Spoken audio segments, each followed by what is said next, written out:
Hey, welcome back. We are the robots after all. I'm Andrew, I am Tom. and today's topic is going to be Adult Swim.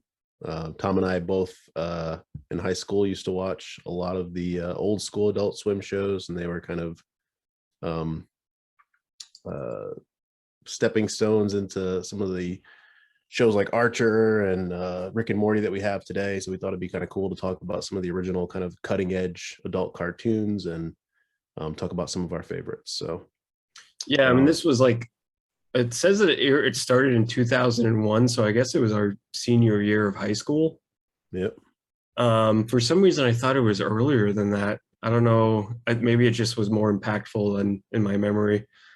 But yeah, being the age we were, it was an exciting thing that Cartoon Network introduced, where you got to stay up late to see it. It's like, what is adults? It was just like such a unique branding name too, Adult Yeah. Swim. It's like so creative. And then I didn't even get it until like one day I saw the ad for the pool, and it's like, oh, Adult Swim. That's like it's like a time frame where only the adults get to swim in the pool. And I was like, oh, all right, that's funny. It's Yeah, fun plant words.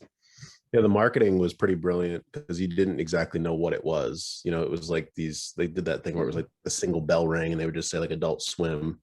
And you're like, what is that? So yeah, it took me a second to kind of realize that it was like a block of shows that were happening, later at night. But the first thing that I actually remember was something you introduced me to, and it was a clip of Aqua Teen Hunger Force that was online, and I didn't realize it was airing on Cartoon Network. Maybe you already knew that at the time, but you were showing it to me on your computer as like some kind of online video, which obviously all this predates YouTube, so it would have just been like some random like AVI that you found. And I was like, oh my god, this is hilarious. And um, then I found out it was actually on Cartoon Network, which I watched all the time anyway. And I just like was hooked immediately, and especially shows like C Lab and Aqua Teen Hunger Force like Oh man. gripped me right away. Yeah, C Lab was incredible. Aqua Teen, I think, was the big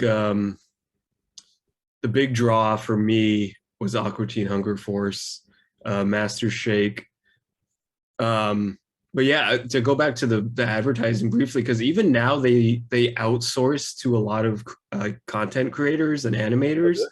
Yeah, so like a lot of the ads, and then you'll see they'll hire like people to do like a little project, and they'll get, I'm assuming they obviously get paid for it, and they do like little stop motions, or they'll do like unique animations, whether it be 3D and stuff. So it's kind of neat that they've branded, like kept it a very unique branding where they're actually hiring like independent artists on their own or whatever. So that's always was kind of neat to see. I don't know if they really did that back then when it was first starting, but I can't remember. I feel like there was a set of people who worked on the Adult Swim shows, because I feel like there was even some like interplay between the shows. Like there was Oh voice yeah. actors who were kind of doing all the shows. You know what I mean? Like the guy who does Shake's voice went across a bunch of different shows, like some of the later ones, like even Venture Brothers later on. Yeah, well, all the animation was very similar. I mean, C Lab was repurposed, and it was they just were very, they tried to be as limiting as possible, so they're not like overworking as much. So it's like they're just kind of having like these quick kind of like paper doll movements, or even like Shake. It's like they design Shake, Master Shake, and then he can do this like Yeah, that, and then move around on a plane, or he doesn't even like rotate. He'll like flip when he needs to like go a different yeah. direction, or his hands just do And like. his hands just yeah, exactly. Words are the original yellows, as you mentioned before we start recording. Yeah, we But actually have yeah, one Master Shake over here with the aside original from, ones. yeah, that is just an amazing piece. He comes It's with the Bard right boom. there. Do you only have Master Shake? He actually comes with Moth Monster Man, which is also kind of an amazing Oh, that's uh, awesome. Who was pack. voiced by a very common actor. What was that guy's name? H. John Benjamin. Who did Coach McGurk? He did Coach McGurk. He does Archer, Bob from Bob's Burgers. So Yes. he's A one of the lot of best, stuff. He had a one of big the career greatest. in Adult Swim. What was that? I said he's one of the greatest voice actors in my Oh, opinion. he's amazing. His Incredible. voice is so iconic. Um, but I think it's funny, like Aqua Teen, we got so much of our like one-line jokes from that Yeah. show that a lot of times, and we're both guilty of this, we'll just say it and like nobody will know what we're talking about, but it's only funny to us. It's just like it's the shake signal, the master shake signal. Yeah. Yeah. I feel like watching that show, there was so many characters that were like the humor was so specific for their character. Like Carl had this kind of like dry, like I don't care about anything kind of personality. You know, Shake was like a huge sarcastic asshole. So I feel like there was just like always a line to fit like any situation that you were in at the time. And I feel like the only one that like I feel like I would use all the time where people could actually kind of like they wouldn't know it was from a show is that scene when Carl, his whole like house gets taken away and he just goes, "Oh, good." And I used to say that all the time. Yeah, Uh, that's definitely a classic one. That and like yeah, there's so many. And it reminds me of like The Simpsons is the only other show that I've really like yeah, pulled a lot from. And that's very like subliminal now. It's funny because trying to think of it stuff right now is hard, but then when I'm just out biding my time and throughout the workday, it'll just quotes will randomly come to me. You know, it's just yeah. like, Thank you, friend, is one that always comes up. Like when oh someone gives you something, like, yeah, "Oh, thank you, thank you, friend." friend. I mean, the thing is they're not funny out of context, and No. that's actually something that I think makes Adult Swim shows in the early days really like special by comparison to like what I had seen previously. Like when you watch comedies with like Leslie Nielsen and the Naked Gun series, or like for some reason I can't think of any other comedies from like Well, all those like what was that like the shots part yeah, yeah, D yeah, yeah. and So like all like those really silly comedies. Goofy, Robin Hood, Men in Tights. Like the jokes are amazing, but they're gimmicky and they're either like a slapstick or they're visual or they're there's an actual kind of punchline to it. The way that Adult Swim shows were funny was the absurdity and the delivery of the absurdity. So it was not like there was an actual punchline. It was just like it would be just like I can't believe that they just said that, and I can't believe the way that they said that. Like Master Shake's delivery of jokes and Space Ghost, the two of them are like masters of the craft. I think the only other person that comes close is probably Captain Murphy. But they wouldn't actually even be like delivering like a setup and a punchline. It would literally just be like they're thrown into this situation, and the way that they react to it and the way that they perceive it is so far off the mark from normal, and like Yes. the voice that they use for it is just so crazy and unexpected that it was just like, wow, it was like humor redefined for me. Like it totally changed the way I looked at comedies. Yeah, it was really humor redefined and it was very relatable to it's just like silly and stupid and the delivery, even though like their jokes weren't, it didn't seem like they put a lot of too much crazy thought into it. It was just the way that, like you said, like how everything was delivered was just like a lot of times you'll see like a pause and then like they'll say the line or they'll like toss something and it'll explode in the distance. It was like that was like a common trope in Aqua Teen. They would Yep. like throw something to explode and then be like a little flame shooting out. Yeah, and they would call that kind of stuff out eventually too. They'd be like, "Why did that happen?" And you'd just be like, "Why wouldn't it?" Yeah. Yes. So Aqua Teen was definitely a huge draw. We obsessed over that. I mean, I remember just going over your place and just watching Aqua Teen. Yeah, Nice. I got all the DVDs when they came out, and we would literally just like sit and just like watch the DVDs. Oh man, yeah, we'd be laughing all night.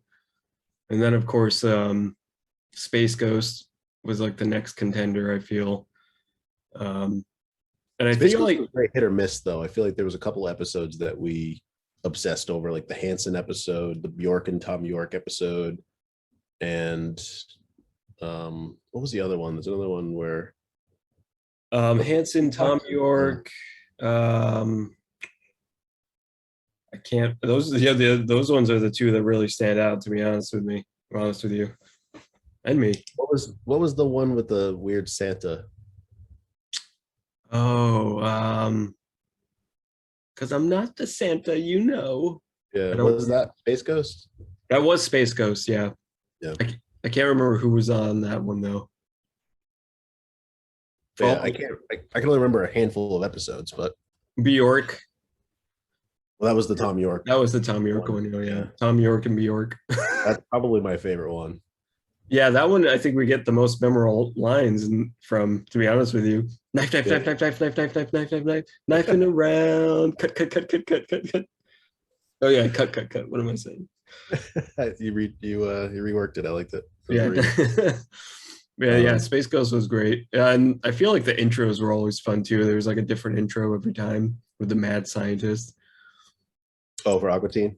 Yeah. No, Yeah, oh wait, that was Aqua Teen. Why that did was I Aqua think that's Teen. Space Yeah, Ghost? yeah. Yeah, Aqua Teen. Whoops.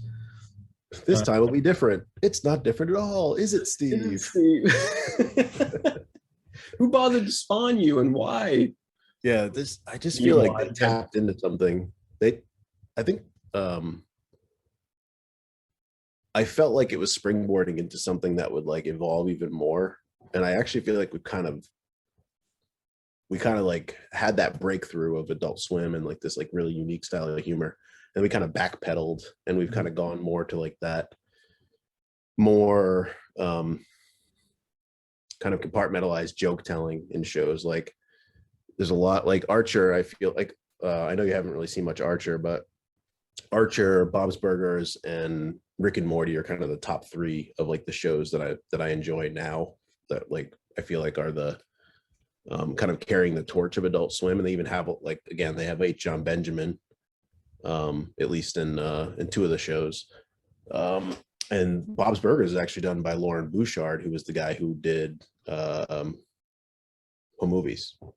He was like the original producer of Home Movies, so there's a lot of overlap on characters and voice actors and stuff from Home Movies, which is pretty cool. oh, really? Yeah, I think you kind of got me into the home movies because that was one of them that premiered with the premiere of Adult Swim was home movies. I And think you know. Oh, sorry. Go ahead. once I got into it, I was hooked. It was so friggin' funny. Yeah, but it takes a second, right? Like when you first watch it, you're like, I actually watched Dr. Katz on Comedy Central Oh way yeah. back in the day, and that was actually like I had that squiggle vision thing, and I think that I forget if like it was the same animators or there was some kind of tie to Dr. Katz, or at least it reminded me of Dr. Katz, and I always liked that show. So I kind of knew what to get, like what to expect with home movies, but it felt very slow by comparison to C Lab or um, Aqua Teen. But once you actually sat down and watched it, and you really started to get to know the characters, and you kind of like picked up on like the joke that like it's a bunch of 8-year-olds, but they have like these they're either put into adult situations, they act kind of like adults, Hmm. even though they're children. It's like there's this constant like barrier that's constantly being like, or this constant like boundary being towed, where it's like they act like adults, but they have to be kids, and all the rules apply to them as if they're kids, but they they react to situations like in a very mature fashion, which just is hilarious. You know what was always interesting about that show was how it seemed like they gave the voice actors freedom to kind of like goof around Ad-lib. because there was a Yeah. lot of times where Coach McGurk or like the kid, Coach McGurk would just start saying something and then you like he'll have like a little laugh trailing like he was either like he was going off character a little bit but starting to stay. He's like, yeah, it's just Well, like yeah, interesting you say that because a lot of times the way the show was made is they would just do the table reading and then they would just ad lib. uh They would animate over it. yeah, because So that's how it very much what yeah, it sounds like. yeah, and I think that that's what made the show special is that you had the chemistry of all these like brilliant voice actors and comedians, um, and it just felt it was like it was a great world to kind of just get a window into. But I didn't like the show when I first started watching it because I don't know, it was like I just didn't care enough, and the jokes weren't like um I think it's also the fact that we were teenagers, right? And it's like the jokes were kind of It was a little slow, and then it's like you had to like pay attention too much to it to really. yeah, and the jokes I think were just more mature. So it's like I actually appreciate home movies now, I think, more than I even did back then. Oh yeah. I mean, obviously there's some of the like ones that would have appealed to us back then, like the don't put marbles into your nose or whatever. But like, there's more subtle things that you pick up on. Like with like Paula Small is like one of my favorite characters in the show, the mom. Oh You know, yeah. I didn't really care about the mom all that much. Like, I mean, sure, she was funny here or there, but like now I feel like she's like one of the stars of the show. She's incredible. Um, but yeah, getting back to what I was saying before, like I think that we broke through and like, you know, had this new idea, and I was really hoping that we would kind of carry it forward and things would get even more kind of, you know, wacky and ridiculous. But I feel like it's just kind of a moment in time, like that original run of Adult Swim. We've never really gotten that recreated in a way. It was almost like avant-garde, like cartoon or like, you know, comedy. Yeah, it was like a Comedy. secret society of like Yeah, yeah. followers, you know, that not many people really paid attention to or knew about. I don't think, at least in the beginning. Yeah, and I also feel like, you know, from a business side, it was somebody's idea that they passed it by some executive, and like no executive has been convinced since to, you know, green light a project that is that out there. Right. I mean, the early days of Cartoon Network was pretty cool in that sense of like what they were showing on that shit like channel and everything, like Samurai Jack and Oh yeah, Powerpuff Girls and all that. Dexter's Lab. Dexter's Lab, which were, I think, weren't they all the same animators?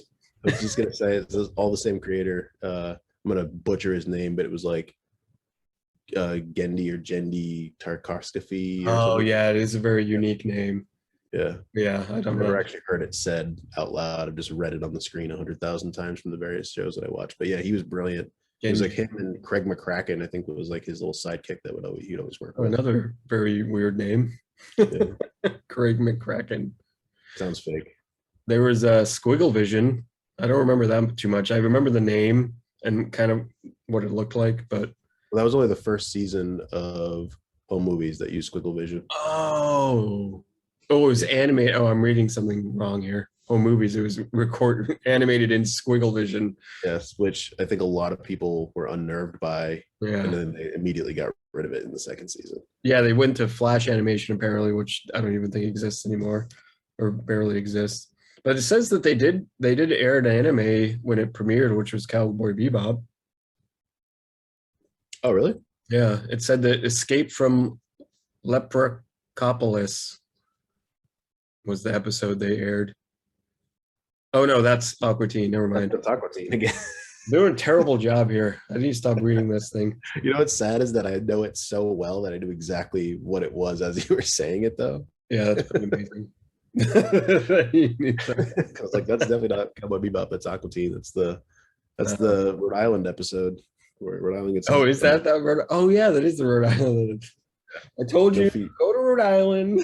We're going to Rhode Island. No feet. So yeah, so I mean, like, what?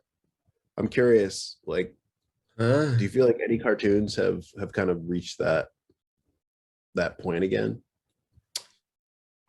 Well, the interesting thing about our experience is like we fell out of it while some of these shows are still going on. Like we fell out of Aqua Teen when it was still happening, and I feel like a lot of the newer episodes started to get a little weird. It was like they focused a lot on like gore, which I thought was strange. There was a lot of like very gore.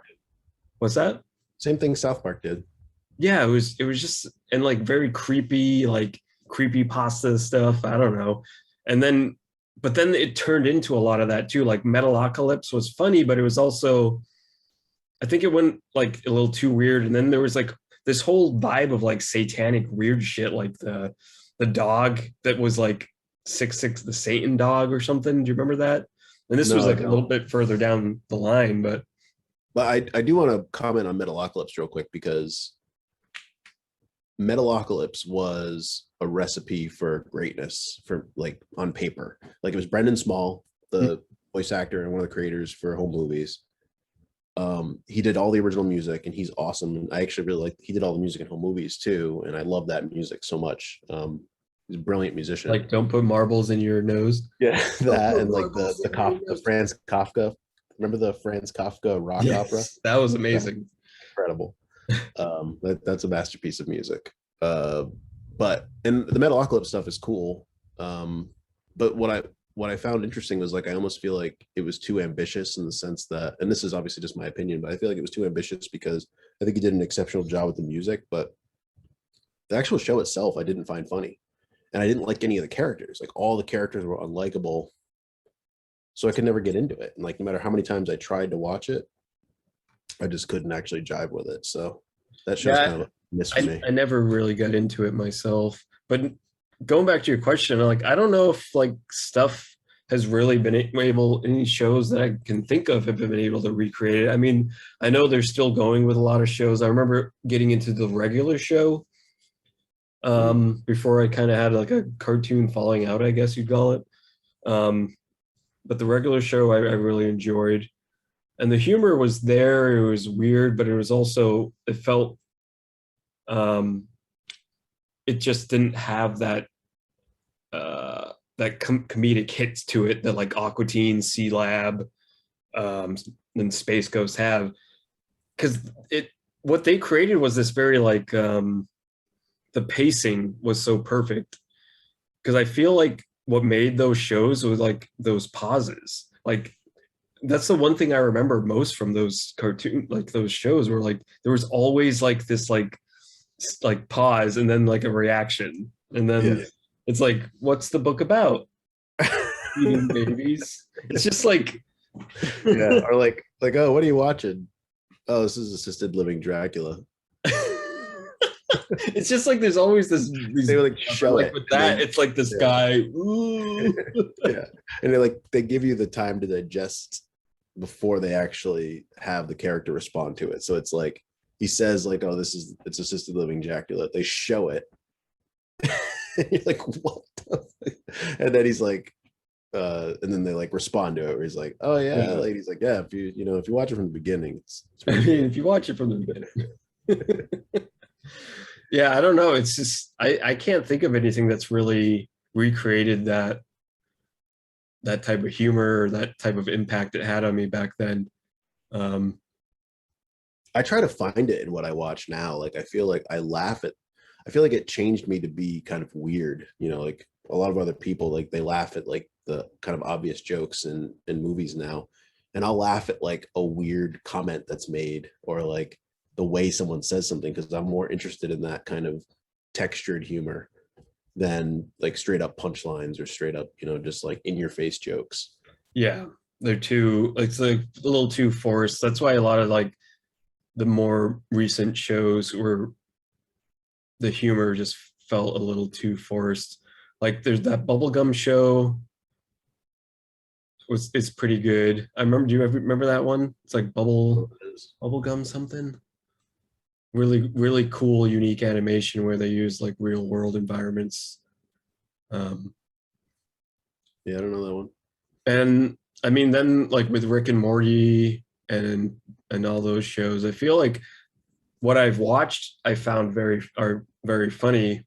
Yeah. But then there's like little things that just kind of like don't work for me, like or I lose interest. So Yeah, I think one of the things that kept Aqua Teen or C Lab or Space Ghost interesting was that you really had no idea what was going to happen. Like you could never predict where the show was going to go. And I feel like on something like Rick and Morty, they start to get into these storylines where it's like Morty, we're going to go into this battery and it's going to be like a universe inside it. And then like, you're like, oh, so there's going to be multiple universes. And then they're going to try to crush the universe to like end the show. Like you can like see the strings on where the story's going and stuff like that. Whereas I feel like Aqua Teen, it'd be like, we're going to go to the mall to hunt down a robot. And then by the end, it's like, Carl's car gets hit with something and then they just end the episode like randomly. You're just like, what just happened to me? Like I feel like it was such like a visual like onslaught that you would just get hit with it and you were just like, what was that?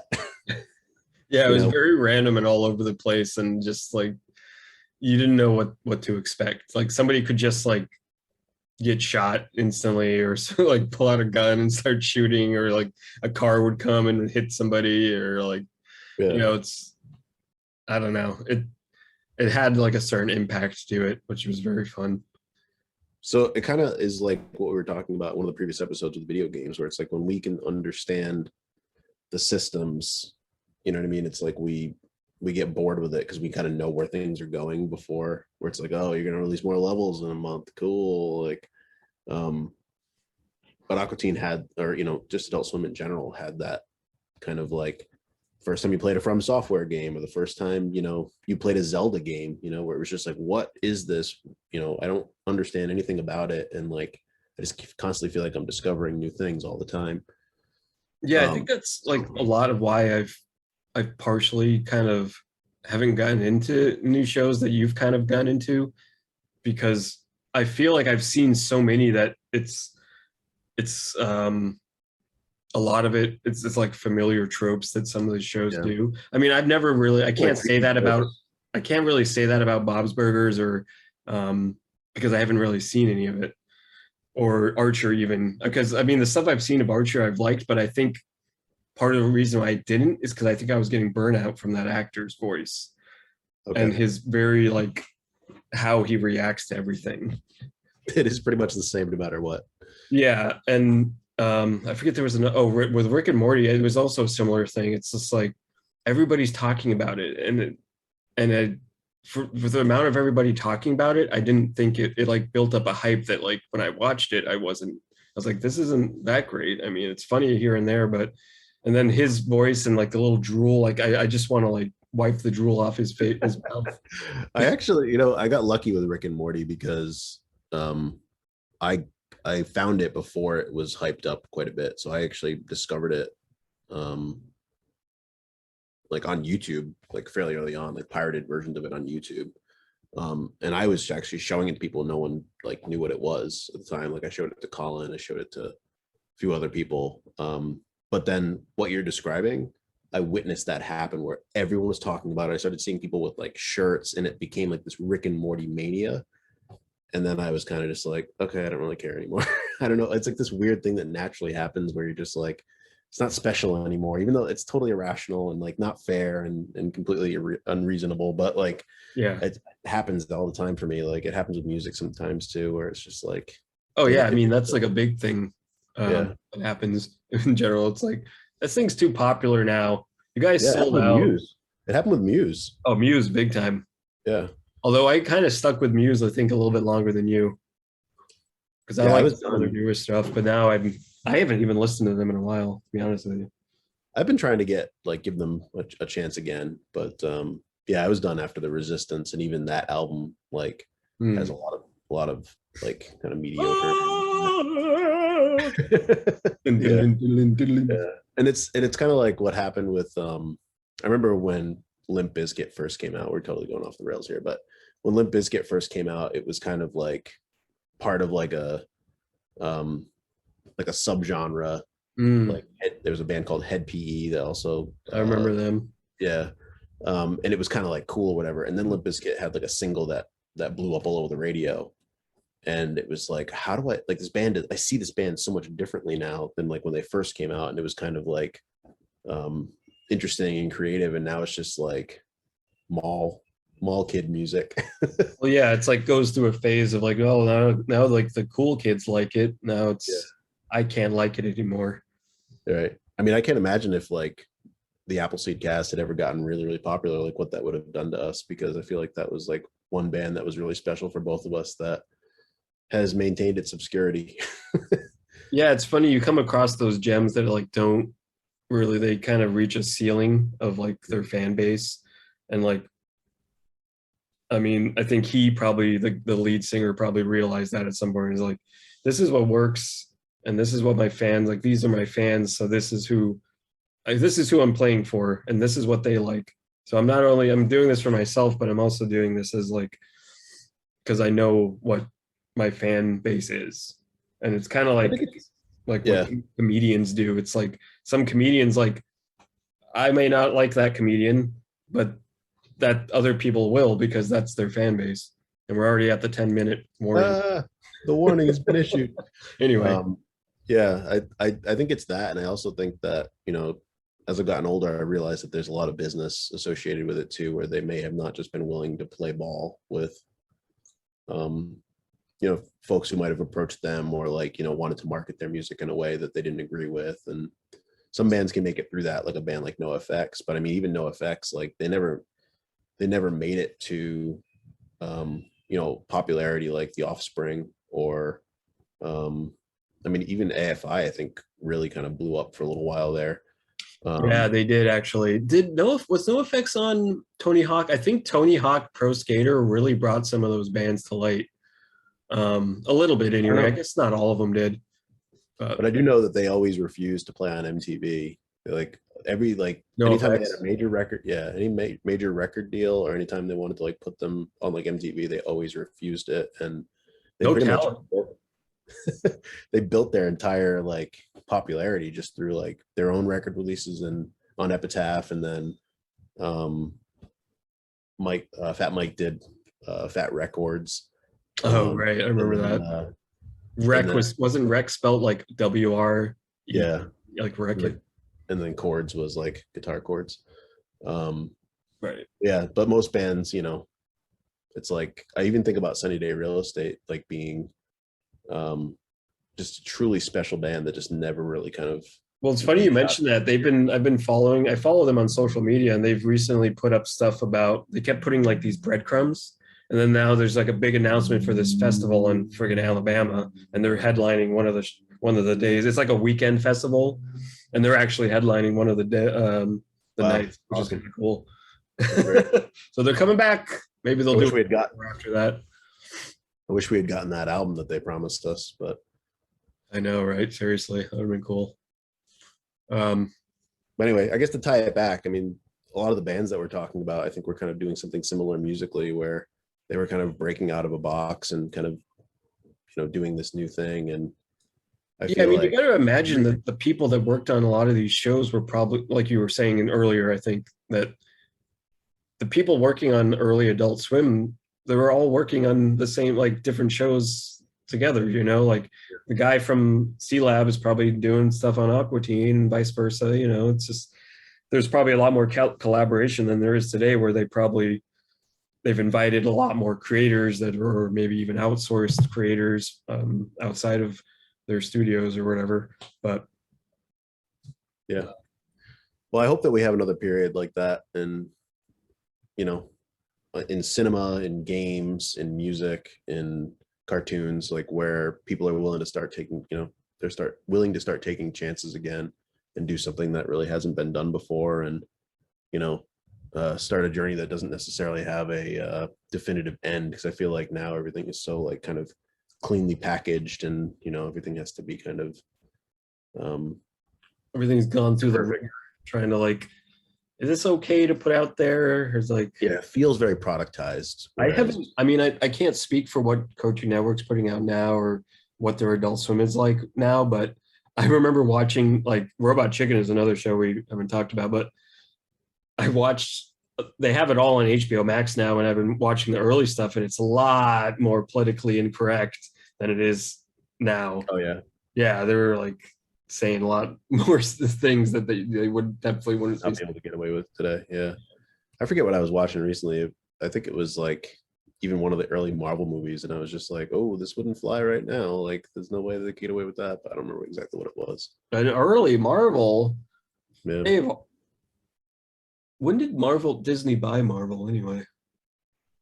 I want to say it was like. Was it when they made the first Iron Man? No, it was. I don't think they had it when the first Iron Man came out. Yeah. Going on the internet? So there's no way to find out. Now no one will know.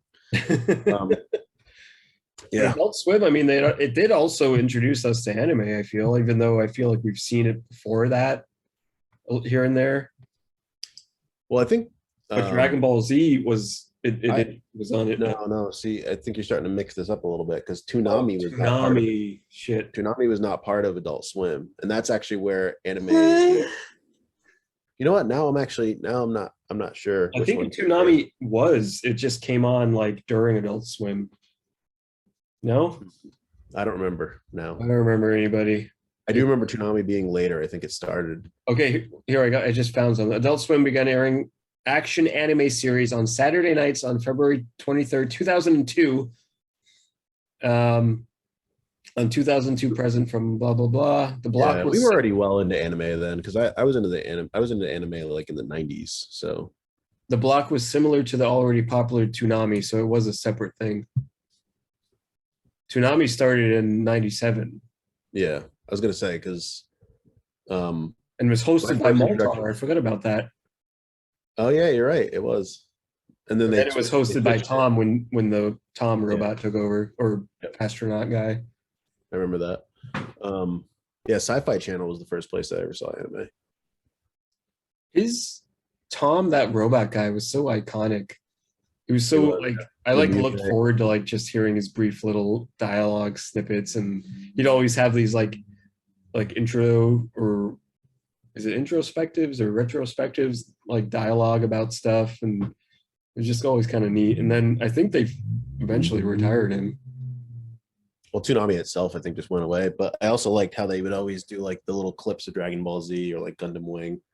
Oh And yeah, just seeing like the little like trailers, and yeah, yeah, yeah. those were always fun. Like, oh, that's um, yes. but yeah. Harvey Birdman. That's another show we didn't talk. Oh man, that show was just That was masterpiece. and I told you well, that's kind of a comparison right there, because they tried to do it with a newer one recently, Mhm. and it's on an HBO Max. I don't know if it came out on Adult Swim or HBO Max just did it, but yeah, they did like his daughter, and it doesn't hit the same for some reason. I kind of want to give it another chance just as like an experiment, but I watched the first episode and I was like, this just isn't funny the way, and like it seems like they're doing the things that should be funny, like they're trying, the pacing and the humor is similar to what I remember in Harvey Birdman, but just something is off. I don't know, maybe I'm just an old fart, but Well, I will say that Harvey Birdman, after the first couple of seasons, started to kind of fall off. Even in the original series, it wasn't as funny. So if they came back to do it again and it was like some of those later seasons, then I could see it not being that great. right. Well, we got a few minutes. I mean, we could always stop and come back, or you just want to wrap up. I mean, that's pretty much all I have to say about Adult Swim. I think the real takeaway is that whole concept where, you know, these animators and these creators were really taking a chance. And I guess the next place that we saw that, and I didn't really think about it, is we probably saw that next on YouTube. But even that, I think, is starting to kind of that door is closing, and now it's like we need this productization version of it. Like all these rules are followed, and all these, you know, high production values are brought to the table in order for, you know, to get the clicks and, you know, feed the algorithm and yada yada yada. Yeah. Well, it's interesting. I wanted to mention that like Newgrounds, where all the Flash animation Oh yeah. that was big during this time period. And then like obviously Strong Bad and all those internet based like websites that just had shows and animations and stuff. Like those were super popular. And YouTube was still very young, or maybe not even around yet.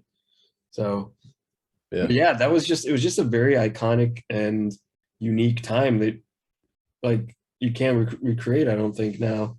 It's just like everything's on YouTube, and I mean people have their own websites and stuff, but Yeah. well, Well, that's we pretty can much guarantee it. one thing: you won't get that high production quality here. Only No, definitely not. cutting edge Oh. humor.